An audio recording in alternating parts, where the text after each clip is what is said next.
नमस्कार दोस्तों, मैं हूं आपका दोस्त रजनीकांत ओझा। 22 दिसंबर 1704 ईस्वी को चमकौर नामक स्थान पर सिखों और मुगलों के बीच एक भयानक युद्ध लड़ा गया था। सिखों का नेतृत्व उनके 10वें गुरु गोविंद सिंह जी कर रहे थे और मुगलों का वजीर खान कर रहा था। औरंगजेब के लाख कोशिशों के बाद भी गोविंद सिंह जी उसकी अधीनता स्वीकार नहीं कर रहे थे, इसलिए वह उन्हें जिंदा या मुर्दा पकड़ना चाहता था। लेकिन लाखों की सेना रहते हुए भी वह उन्हें पकड़ नहीं पाया। यह युद्ध इतिहास में सिखों का वीरता और उन्हें अपने धर्म के प्रति आस्था का प्रतीक माना जाता है। गुरु गोविंद सिंह जी ने इस युद्ध का वर्णन जफरनामा में करते हुए लिखा है कि चिड़ियों से मैं बाज लड़ाऊं, गिदड़ों को मैं शेर बनाऊं, 1.25 लाख से एक लड़ाऊं, तभी गोविंद सिंह नाम कहाऊं।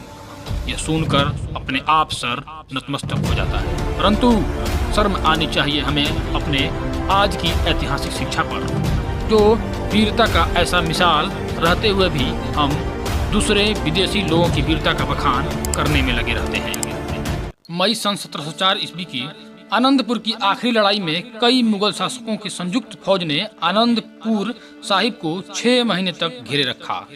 उनका ये मानना था कि रसद पानी खत्म होने के बाद गुरुजी किले से बाहर निकलेंगे तो उन्हें पकड़ लिया जाएगा। एक दिन किले में रसद खत्म हो गया। यह बात दिसंबर 1704 ईस्वी की है। तो गुरुजी अपने सिपाहियों, परिवार, शिष्यों के साथ वहां से रवाना हो गए।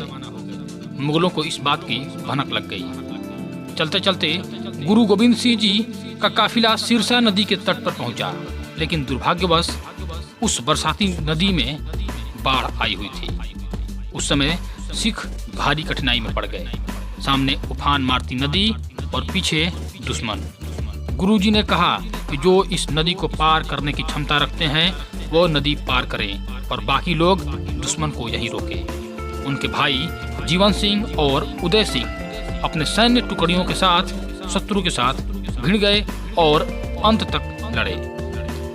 इतने में गुरुदेव जी सिरसा नदी को पार कर गए, लेकिन सैकड़ों सिख सिरसा नदी के बर्फीले पानी के बहाव में बह गए। गुरुजी अपने परिवार, बंधु बांधवों सबसे बिछड़ गए। बस उनके पास 40 सिख सिपाही और उनके 2 बेटे अजीत सिंह तथा जुझार सिंह साथ थे। गुरुदेव जी पास के चमकौर गांव के एक बगीचे में पहुंचे। वहां के लोगों ने उनका बहुत आदर से स्वागत किया। यहीं एक किलानुमा कच्ची हवेली थी जो सामरिक दृष्टि से बहुत महत्वपूर्ण थी, क्योंकि उसे एक ऊंचे टीले पर बनाया गया था और सामने समतल मैदान था।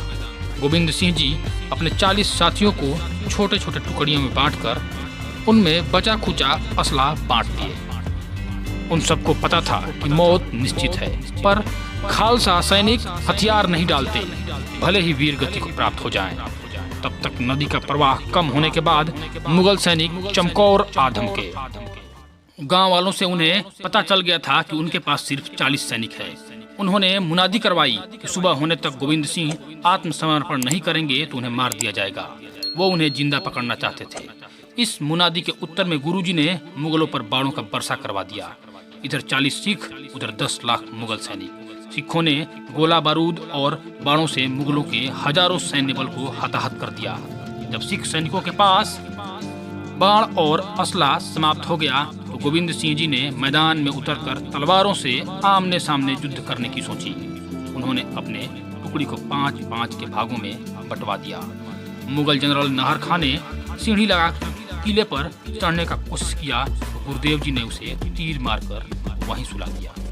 एक और जनरल लखवा महमूद ने साथियों को मरते देखा तो वह दीवार की ओट में भाग गया। गोविंद सिंह जी इस कायरता पर उसको अपने रचना में मरदूद करके संबोधित किया है। सरहिंद के नवाब वजीर खान ने सलील खां, हलील खां, भूरे खां इत्यादि मुगल जनरल को आदेश दिया कि एक बार में पूरे किले पर आक्रमण करो। इधर सबको पता था कि इतना बड़ा हमला रोक पाना मुश्किल है, इसलिए गोविंद सिंह जी के शिष्यों ने उनसे प्रार्थना किया कि आप दोनों साहबजादों को लेकर गढ़ी से बाहर चले जाएं। उस पर गोविंद सिंह जी ने सभी को कहा, तुम ये क्या बचकानी बातें कर रहे हो?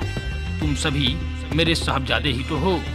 ये सुन उनके शिष्य भावुक हो उठे। इस पर गोविंद सिंह जी के दोनों पुत्रों ने अपनी वीरता दिखाने का पिताजी से अनुमति मांगी और युद्ध मैदान में नंगी तलवार लेकर दौड़े। भयानक युद्ध चला। इधर से 40 सिख, उधर से लाखों मुगल। सिखों ने शेर की तरह दहाड़ लगाते हुए अपने आप को रणचंडी के हवाले किया। बाण से बाण कटने लगे, लोहा से लोहा टकराने लगा। एक के शरीर के खून का छींटा दूसरे के शरीर पर पड़ने लगा। आसमान त्राही त्राही करने लगा। दिन छोटा था, लेकिन सिखों को लड़ते लड़ते सुबह से शाम हो गया था। जो बोले सो निहाल से आसमान गूंज उठा। हजारों मुगलों को ये 40 सैनिक मार गिराए थे। गोविंद सिंह जी के दोनों पुत्र वीर गति को प्राप्त हुए। उनकी आयु क्रमशः 18 वर्ष और 14 वर्ष थी। वर्ष का सबसे छोटा दिन होने के कारण जल्दी रात हो गया। आकाश बादलों से घिर गया। गोविंद सिंह जी दोनों साहिबजादे को शहीद होते देखकर अकाल पुरुष ईश्वर के समक्ष धन्यवाद शुक्रिया की प्रार्थना करने लगे। तेरा तुझको सौंपते क्या लागे मेरा। शत्रु सेना मृत सैनिकों को उठाने में चक्रव्यूह की तरफ फंस गई। उन्हें लगा कि किले में और भी सैनिक हैं। इधर किले में गुरुदेव को मिलाकर मात्र 8 लोग बचे हुए थे। गोविंद सिंह जी सुबह का प्रतीक्षा कर रहे थे कि जैसे ही सूर्योदय हो अपने टुकड़ी के साथ धावा बोल देंगे। तब तक 5 प्यारों गुरुदेव का आदेश आ गया कि आप जल्द से जल्द गढ़ी को छोड़ दें। आपका रहना सिंहों और पंथ के लिए अति आवश्यक है। गोविंद सिंह जी वहां से दहाड़ लगाते हुए चले कि पीर ए हिंद जा रहा है, किसी की हिम्मत हो तो पकड़ लो। साथ ही मसालचियों को तीर मारे, जिससे उनकी मसाले बुझ गई। वहां पे अंधेरा छा गया।